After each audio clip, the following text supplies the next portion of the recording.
မင်္ဂလာပါပြီးရင်ပြည်တယ်မယ်ခင်ဗျာဒီနေ့ဆွေးနွေးခန်းပြကျွန်တော်ဖိတ်ခေါ်ထားသူကတော့နိုင်ငံရေးကျင်းသားများကုညီရေးဖွဲ့ AAPP ကဥပဒေဖြစ်ပါတယ်ဗျဆွေးနွေးမဲ့အကြောင်းအရာကတော့ဒီမနေ့ရောက်ပါတော့ပြန်လှုပ်ပေးလိုက်တဲ့ဒီကျင်းသား1000လောက်ထဲမှာပေါ့နော်နိုင်ငံရေးကျင်းသားတွေလည်းပါတယ်လို့ကျွန်တော်ကြားရတယ်ဗျဆိုတော့နိုင်ငံရေးကျင်းသားတွေနောက်ဆုံးချစ်နေပေါ့ဒီကြောင်းဆွေးနွေးတော့ပဲဖြစ်ပါတယ်တော့မင်္ဂလာဗျကိုပကြီးဟုတ်မင်္ဂလာပါဗျဟုတ်ကဲ့ဆိုတော့မနေ့ကပေါ့ဗျာနော်သူတို့ခေါ်တော့တောင်သူလယ်သမားနေ့ပေါ့ဗျာဒါဥနေဝဲအာဏာသိတဲ့နေ့ကိုပြောင်းလာတာပေါ့ဆိုတော့ပြန်လှုပ်ပေးတဲ့ကျင်းသား1000လောက်ရှိတယ်လို့ကျွန်တော်တွေ့ရတယ်ဗျဆိုတော့အဲ့မှာနိုင်ငံရေးကျင်းသားတွေပါတယ်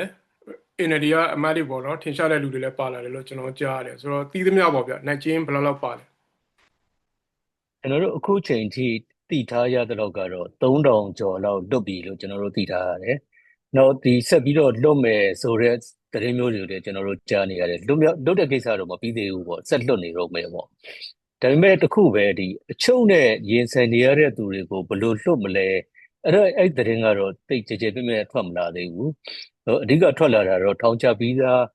နိုင်ချင်းတွေလွတ်ပေးတာမျိုးတော့ထွက်လာတာမျိုးတွေရှိတယ်အဲ့ဒါတော့3000ကျော်လောက်ကိုတော့ကျွန်တော်တို့သိထားတာရှိပါတယ်ဟုတ်အဲ့ဒီမှာတော့ဒီဟိုရင်တော့ကဝင်ကြီးဖြစ်ခဲ့တဲ့ဦးမင်းသူတို့ဒေါက်တာမျိုးအောင်တို့ဒေါ်မိုးမိုးစန်းကြီးအစုကြည်တို့အစရှိသဖြင့်ပေါ့နော်ဒီလိုမျိုးဒီအရင် NLD အစိုးရလက်ထက်မှာတာဝန်ထမ်းဆောင်ခဲ့တဲ့ဝင်ကြီးတွေတိုင်းဝင်ကြီးတွေလည်းပါလာတာမျိုးတွေ့ရတယ်အဲ့လိုပဲနောက်ចောင်းသားကောင်းဆောင်တွေတချို့လည်းပါဝင်လွတ်မြောက်လာတော့ကိုကျွန်တော်တို့တွေ့ရပါတယ်ဟိုလှုပ်ပြီးပြန်ဖမ်းတယ်လို့လည်းကြားတယ်ဟုတ်လားတချို့တွေကတော့လွတ်ပြီးပြန်ဖမ်းတာတဲ့ဆိုလို့ရှိရင်သတင်းကအမျိုးမျိုးထွက်နေတာပေါ့နော်မလွတ်လုံးဝလွတ်မဲ့စင်းထဲမှာမပါဘူးဆိုတာမျိုးတွေလည်းထွက်တယ်ဥပမာဆိုလို့ရှိရင်ဒီဒေါက်တာမျိုးအောင်ကဝင်ကြီးပေါ့နော်သူဝင်ကြီးဖြစ်တဲ့ကိုရဲမင်းဦးပေါ့သူဆိုရင်လည်းလွတ်တယ်ပြီးတော့မှပြန်ဖမ်းတယ်ဆိုတော့သတင်းမျိုးတွေထွက်တယ်အဲ့လိုပဲရှင်တေဝီဆိုရင်လည်းလွတ်မဲ့စင်းထဲမှာပါတယ်ဒါပေမဲ့မလွတ်ဘူးပြန်ဖမ်းတယ်ဆိုတော့သတင်းမျိုးတွေလည်းထွက်တယ်ဒါပေမဲ့အတီးပြုတ်တော့အရန်ခတ်ပါတယ်ဆိုတော့နောက်ဒီထုတ်ပြန်ကြေညာချက်တွေကိုလည်းခက်ရှင်းရှင်းလင်းလင်းကြေညာတာမျိုးမဟုတ်ဘဲနဲ့နည်းနည်းရှုပ်ရှက်ခတ်နေတယ်လို့မျိုးကျွန်တော်တို့တွေ့ရတာမျိုးတွေရှိတယ်။ရှိတယ်ဆိုတော့အခါကျတော့အဓိကတော့သူတို့ကသူတို့ဥနေဝင်အာဏာသိမ်းခဲ့တဲ့နေ့ကိုရွေးပြီးလွှတ်တာမျိုးနောက်တစ်ခုကဒီရခိုင်ဘက်တွေမှာနောက်တိုင်းနဲ့ပြည်နယ်တွေမှာခြေခြေပြန့်ပြန့်ဘုံကျဲနေတဲ့ကိစ္စတွေလည်းရှိပါတယ်။အဲ့လိုကိစ္စမျိုးတွေကိုဖုံးအုပ်ဖို့အတွက်ဒီသတင်းကိုရှုပ်ရှက်ခတ်အောင်ဒီသတင်းကိုလူတွေစိတ်ဝင်စားအောင်ဆိုတော့မျိုးလုပ်နေတာမျိုးလေကျွန်တော်တို့ခံမှန်းလို့ရပါတယ်ဒါတွေကကောင်းတဲ့ရည်ရွယ်ချက်တော့မဟုတ်ပါဘူးဟုတ်သေချာတာကနိုင်ငံရေးအကျဉ်းသားတွေကိုလွှတ်ပေးတယ်နိုင်ငံရေးအကျဉ်းသားတွေကိုသူတို့ကအရင်တည်းကတစားကံအဖြစ်နဲ့အသုံးပြုနေတာမျိုးတွေရှိတယ်ဒါကဒီစစ်အစိုးရအဆက်ဆက်အသုံးပြုနေတဲ့နီလန်းဟောက်ပါပဲတိတ်ထူးကြကြတော့မဟုတ်ပါဘူးအဲ့ဒီကနေမှတချို့တွေကိုလည်းစောင့်ကြည့်မယ်လွှတ်ပေးတဲ့အခါမှာလည်းဒီဟို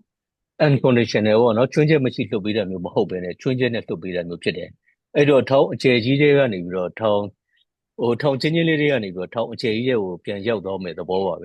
ဲလွတ်လာတဲ့ဒီနိုင်ငံရေးအကျဉ်းသားဟောင်းတွေဆိုတာကလည်းရင်တစ်ထိတ်ချင်းနဲ့နေရမယ့်ဘဝတွေဖြစ်နေတယ်အထူးသဖြင့်တော့ဒီစစ်မှုထမ်းဥပဒေပေါ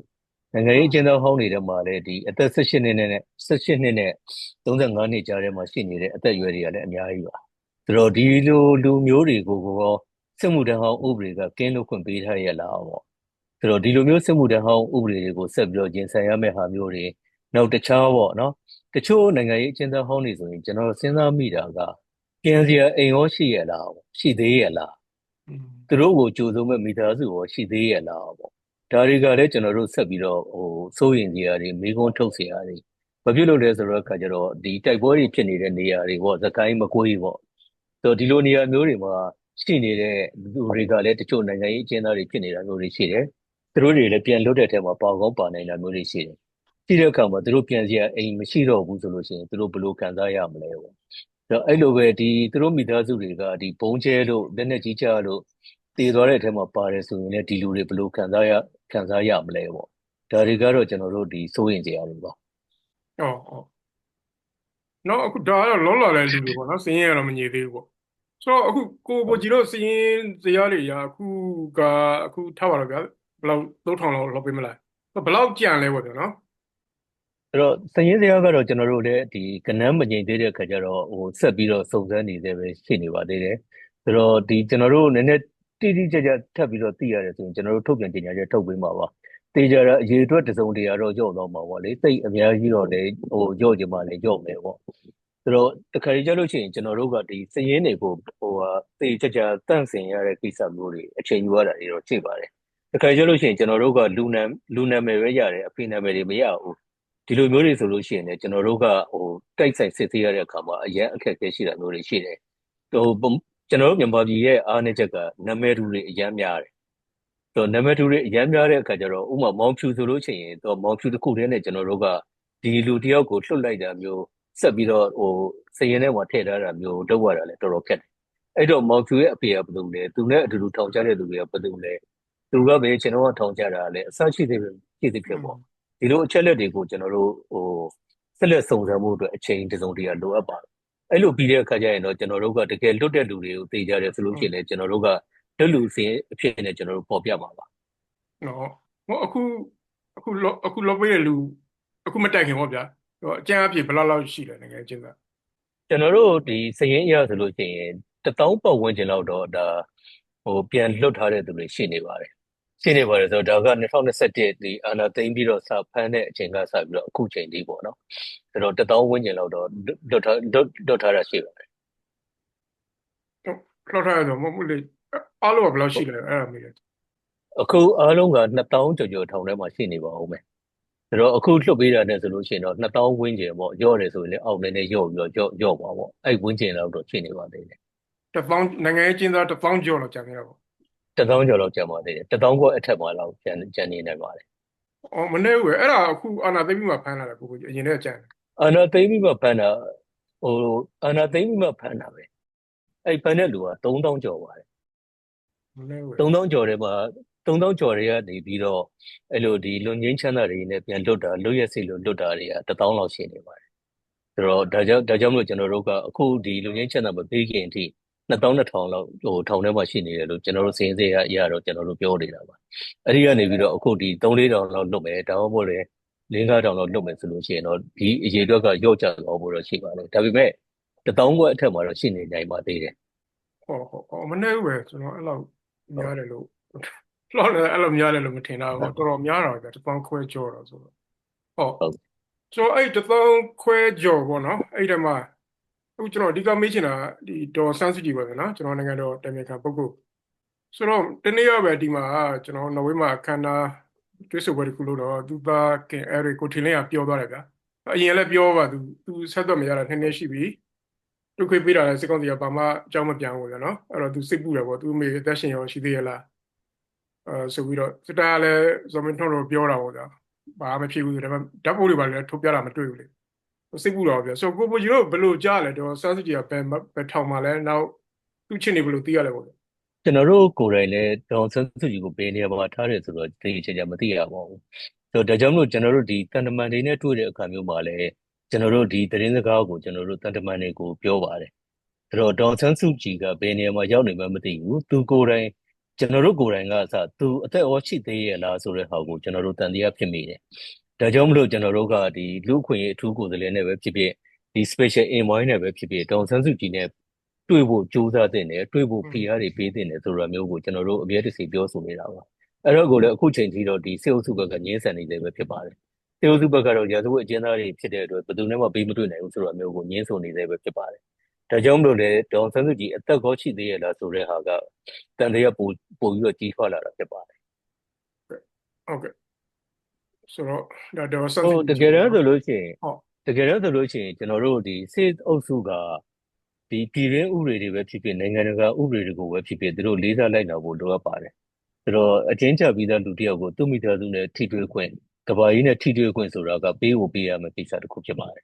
ဆိုတော့အဲ့လိုကိစ္စမျိုးကိုမပေးဘဲနဲ့ထားတယ်ဆိုတာကဒီတကယ်လူအခွင့်အရေးကိုချိုးဖောက်ရရောက်တယ်အဲ့လိုပဲဒီရတဲ့ရတဲ့အခွင့်အရေးတွေကိုမရဘူးဖြစ်နေတာမျိုးတွေအများကြီးတွေ့နေရတယ်ဆိုတော့ဒါကဒီစစ်အစိုးရရဲ့ဥပဒေတွေကိုပြောင်ပြောင်တင်းတင်းချိုးဖောက်တယ်ဆိုတာကိုပြသနေတဲ့အကောင်းဆုံးဥပမာဖြစ်ပါတယ်ဟုတ်ကဲ့ဗျဟောဒါတော့စမ်းစစ်အခြေအနေပေါ့နော်ဆိုတော့အခုကျွန်တော်တို့ဒီအာနာသေးတာပဲပြောအောင်ဗျာ9နှစ်ကျော်တဲ့အချိန်မှာဟောပြောအခုလှုပ်ပေးတော့ဗျာအကြောင်းမျိုးမျိုးပြပြီးတော့ဟိုတောင်သူလေသမားနေစစ်တပ်အာနာသေးတဲ့နေ့တချို့လည်းဒါမနေ့ပြန်ရှိလာအခုမတ်လဆိုတော့ မကြခင်လုံးမဲ့ဒီလွှတ်တော်ကျူပေါ့ဗျာနော်သူတို့လုပ်တဲ့ရုပ်ောက်ပွဲအတူထွက်လာလွှတ်တော်ကျူပေါ့ဗျာဆိုတော့အဲ့ဒီအတွက်လှုပ်ပေးတာပေါ့အဲ့ဒီအတွက်ပြင်ဆင်တာပေါ့တချို့ကလည်းပြောတယ်ဗျာအခုချင်းတွေကိုနော်ဒါစစ်တာလုပ်ပြီးလုပ်တဲ့လူတွေပေါ့ဗျာအခုချင်းတွေကကျွန်တော်2010ရွေးကောက်ပွဲချင်းတွေမျိုးပေါ့ဗျာ2010ရွေးကောက်ပွဲတော့လည်း NLD တို့ဟိုမပါဘူးပေါ့ဒါဂျက်ဖက်ရွေးကောက်ပွဲဝင်ပါတယ်ဆိုတော့ဒေါ်ဆန်းကြီးကလှုပ်ပေးနိုင်တယ်စသဖြင့်ပြောနေကြတယ်ဗျာဆိုတော့2010ဝန်းကျင်နိုင်ငံရေးချင်းနဲ့အခုချင်းတွေအတူထင်တယ် လုံးဝမတူတာပါ2010ဝန်းကျင်အခြေအနေကကျွန်တော်တို့အားလုံးပြုပြင်ပြောင်းလဲဖို့ဆိုပြီးတော့ကြိုးစားကြတဲ့အခြေအနေ2010ကသူတို့ကပြုပြင်ပြောင်းလဲရေးခြေလှမ်းတွေကိုရက်တက်လိုက်တယ်ပြုပြင်ပြောင်းလဲရေးတကားတွေကိုပိတ်လိုက်တဲ့အခြေအနေပါဒီနှစ်ခုကလုံးဝကွာပါတယ်နောက်တစ်ခုကဒေါ်ဆန်းစုကြည်တို့သမ္မတကြီးဦးဝင်းမြင့်တို့ဒီလွှတ်တော်အမတ်တွေပေါ့ဒီနိုင်ငံရေးခေါင်းဆောင်တွေကိုဖမ်းလိုက်တာကမြန်မာနိုင်ငံအခုအခြေအနေကိုဖြစ်သွားစေတာဒါက2010အခြေအနေနဲ့လုံးဝကွာဟချက်ပါဒါတော့တကယ်လို့ဒေါ်ဆန်းစုကြည်ကိုလည်းမဖမ်းဘူးသမ္မတကြီးဦးဝင်းမြင့်ကိုမဖမ်းဘဲနဲ့သူတို့ရဲ့တာဝန်တွေကိုဆက်ပြီးထမ်းဆောင်စေမယ်ဆိုလို့ရှိရင်ကျွန်တော်တို့တိုင်းပြည်ဟာတစုံတရာတိုးတက်တဲ့အနေအထားကိုရောက်နေပဲအနေအထားပါဒီဟာတွေအကုန်လုံးကိုစစ်အုပ်စုကရိုက်ချိုးပလိုက်တာဖြစ်တယ်စစ်အုပ်စုကဖျက်ဆီးပလိုက်တာဖြစ်တယ်ဒါကြောင့်မလို့လူငယ်တွေရောပြည်သူတရလုံးကဒေါ်ဆန်းစုကြည်လွတ်မြောက်ရေးဒီအနိုင်ရထားတဲ့ပါတီခေါင်းဆောင်တွေကိုအစိုးရဖြစ်ရေးဒါကိုအစောပိုင်းတွေကနေပြီးတော့ငြိမ်းချမ်းတဲ့နည်းနဲ့ဆန္ဒပြကြတာပါအဲ့ဒီဆန္ဒပြတာကိုမတရားထက်သက်တဲ့အတွက်တခြားလက်နက်ကင်နီးလန်းနဲ့ဆန့်ကျင်တဲ့ကိစ္စတွေတော်လှန်တဲ့ကိစ္စတွေဒီလိုမျိုးတွေဆက်ပြီးဖြစ်လာတာဖြစ်ပါတယ်နောက်တစ်ခုကွာချက်က2010ကာလတွေတုန်းကတစုံတရာတည်ငြိမ်မှုရှိနေတဲ့အနေအထားမျိုးရှိတယ်အခု2026မှာတော့တိုင်းပြည်ကတည်ငြိမ်တဲ့အနေအထားမျိုးမရှိတဲ့အပြင်ကိုစစ်အုပ်စုကသူတို့ရဲ့ထိန်းချုပ်နယ်မြေတွေတဖြည်းဖြည်းကျော်ပါနေတဲ့အနေအထားမျိုးတွေဖြစ်တယ်တိုက်ပွဲတွေမှာဆိုလို့ရှိရင်လည်းသူတို့စစ်သားတွေတော်တော်များများကြာဆုံးနေရတဲ့အနေအထားမျိုးတွေဖြစ်တယ်သူတို့ကအခုချိန်မှာအရှုံးဘက်ကနေပြီးတော့သူတို့စဉ်းစားရတဲ့အခြေအနေကြောက်ကန်ကြရတဲ့အနေအထားမျိုးတွေဖြစ်နေတဲ့အနေအထားပါအဲ့တော့ဒီအနေအထားတစ်ခုကိုကျွန်တော်တို့ဘလို့မှနှိုင်းယှဉ်လို့မဖြစ်ဘူးတေချာတာတစ်ခုကမြန်မာနိုင်ငံမှာဒေါ်ဆန်းစုကြည်ရဲ့အခမ်းကဏ္ဍကသူအသက်ရှင်နေသူ၍ကျမ်းမာရေးကောင်းနေသူ၍သူ့ရဲ့မြန်မာနိုင်ငံရဲ့အခမ်းကဏ္ဍမှာသူ့ကိုဖယ်ထားလို့မရဘူးသူ့ရဲ့အခမ်းကဏ္ဍအကြီးရှိတယ်အထူးသဖြင့်တော့မြန်မာပြည်သူလူထုအများစုကဒေါ်ဆန်းစုကြည်ကိုအခုချိန်ထိထောက်ခံနေတယ်ဖြစ်တယ်ဒါကပြည်သူဆန္ဒဖြစ်ပါတယ်ဆိုတော့ဒီဟာကိုဘယ်သူမှပြက်ကွက်ပြုလို့မရနိုင်ပါဘူးဟုတ်ကဲ့ဆိုတော့အခုစစ်တပ်ကတော့ရုပ်ကော်ပွဲလုပ်ပြီးတော့အခုပါလီမန်ခေါ်တော့မလေးဗျာသူကအတူပဲဖြစ်ဖြစ်ဆေးပဲဖြစ်ဖြစ်ပေါ့နော်ဆိုတော့အခုကဘာဖြစ်မလဲပေါ့အဲ့တော့ဆိုလိုတာကဗျာအရင်လည်းတော့မတူဘူးပေါ့ဒါပေမဲ့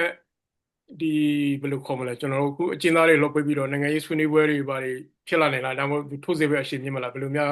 းအကျဉ်းရုပ်ပေါ့ဘယ်လိုများမှတ်ဆက်လို့ရမလဲကျွန်တော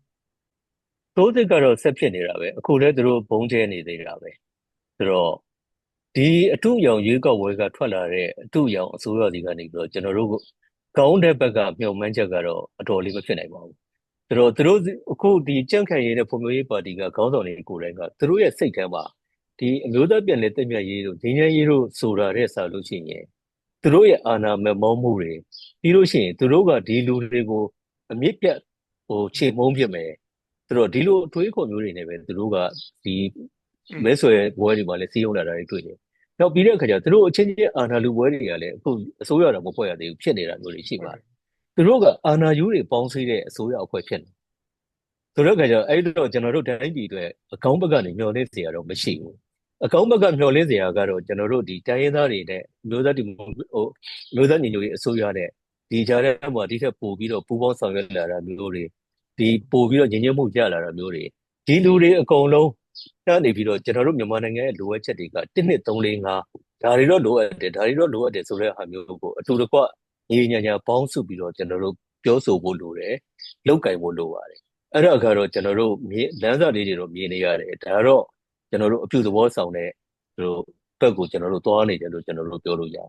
အဲ့ဒီအခါကျတော့ကျွန်တော်တို့စစ်တပ်ဘက်ကတော့အတူအယောင်အစိုးရအဲ့ဒီကနေပြီးတော့အာဏာယူတွေပေါင်းစုလာတာဖြစ်တဲ့အတွက်ကျွန်တော်တို့အကောင်းဘက်ကိုမျှော်လင့်လို့မရဘူးဒါပေမဲ့အကောင်းဘက်ကိုပြောင်းမယ်လို့လှုံ့ဆော်နေတဲ့အဖွဲ့တွေကတော့ဒီထက်ပိုပြီးတော့အားကောင်းကောင်းနဲ့ညီညွတ်ညွတ်နဲ့ကျွန်တော်တို့အလုပ်လုပ်ဖို့တော့ပိုလိုအပ်လာအဲ့လိုပဲဒေါ်ဆန်းစုကြည်လွတ်မြောက်ရေး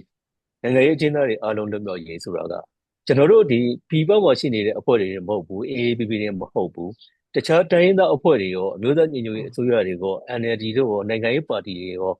ာဒီလူတွေကလည်းဟုတ်တယ် ဒီအချက်ကအရေးတကြီးလိုအပ်တယ်နံပါတ်1လိုအပ်တယ်ဆိုတဲ့ဟာကိုကျွန်တော်တို့အကုန်သဘောတူဖို့လိုတယ်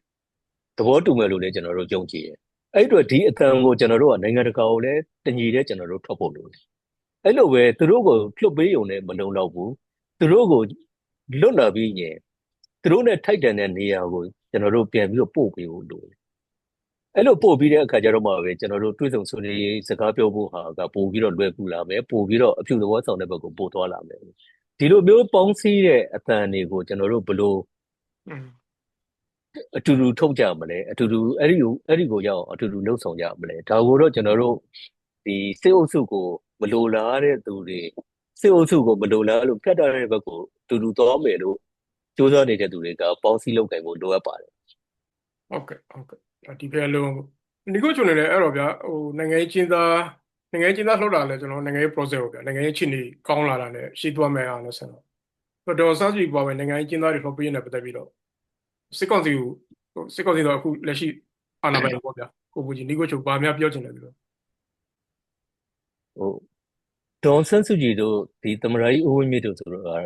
ဦးဝင်းမြင့်တို့နဲ့နိုင်ငံရေးအကျဉ်းသားတွေကမတရားသဖြင့်အဖမ်းခံရတာဖြစ်တယ်ဆိုတော့ဒီလိုမတရားသဖြင့်အဖမ်းခံရတာအဖမ်းခံရတာတွေကတိုင်းပြည်အတွက်ကောင်းကျိုးမဖြစ်စေတိုင်းပြည်အတွက်ကောင်းကျိုးဖြစ်စေခြင်းနဲ့ဆိုလို့ရှိရင်တော့ဒီလူတွေကိုတွန်းချက်မရှိအမြန်ဆုံးလှုပ်ဖို့လိုတယ်သူနဲ့ထိုက်တန်တဲ့နေရာကိုပေးဖို့လိုတယ်အဲ့လိုကြမှာပဲကျွန်တော်တို့တိုင်းပြည်ကအပြုသဘောဆောင်တဲ့ပြောင်းလဲမှုတွေအပြုသဘောဆောင်တဲ့ဘက်ကိုသွားမှာဖြစ်ပါတယ်ဒါကမဖြစ်မနေလုပ်ရမယ့်အချက်ပါဟုတ်ကဲ့ကျေးဇူးတင်ပါဗျာကျွန်တော်နိုင်ငံရေးချင်းသမားခုညဆွေးနွေးတဲ့ APP ရတွေ့တွေ့မှုကိုဘူးကြီးကျေးဇူးတင်ပါဗျာ